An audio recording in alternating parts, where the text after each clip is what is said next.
The three railway engines, Edward and Gordon.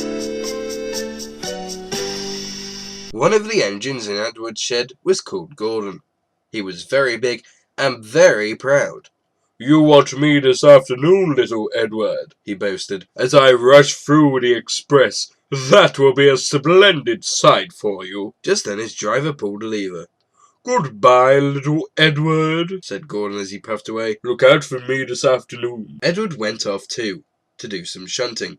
Edward liked shunting. It was fun playing with the trucks. He would come up quietly and give them a pull. "Ow, ow, screamed the trucks. "Whatever's happening?" Then he would stop, and the silly trucks would go bump into each other. They cried again. Edward pushed them until they were running nicely, and when they weren't expecting it, he would stop. One of them would be sure to run onto another line. Edward played till there were no more trucks. Then he stopped to rest. Presently he heard a whistle. Gordon came puffing along very slowly and very crossly. Instead of nice shining coaches, he was pulling a lot of very dirty coal trucks. "A goods train! A goods train! A goods train!" he grumbled. "The shame of it! The shame of it! The shame of it!" He went slowly through, with the trucks clattering and banging behind him. Edward laughed and went to find some more trucks. Soon afterwards a porter came and spoke to his driver. "Gordon can't get up the hill. Will you take Edward and push him, please?" They found Gordon halfway up the hill and very cross. His driver and fireman were talking to him severely. "You're not trying," they told him. "I can't do it," said Gordon. "A noisy truck's holding engine back so. If they were coaches now, clean, sensible things that come quietly, that would be different." Edward's driver came up. "We've come to push," he said. "No use at all," said Gordon. "You wait and see," said Edward's driver.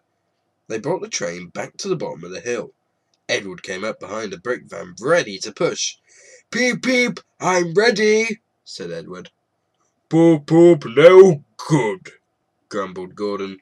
The guard blew his whistle and they pulled and pushed as hard as they could. "I can't do it, I can't do it, I can't do it," puffed Gordon. "I will do it, I will do it, I will do it," puffed Edward. "I can't do it, I will do it, I can't do it, I will do it, I can't do it, I will do it," they puffed together. Edward pushed and puffed and puffed and pushed as hard as ever he could, and almost before he realized it, Gordon found himself at the top of the hill. "I've done it, I've done it, I've done it," he said proudly, and forgot all about Edward pushing behind. He didn't wait to say thank you, but ran on so fast that he passed 2 stations before his driver could make him stop. Edward had pushed so hard that when he got to the top, he was out of breath. Gordon ran on so fast that Edward was left behind. The guard waved and waved, but Edward couldn't catch up. He ran on to the next station, and there the driver and fireman said they were very pleased with him.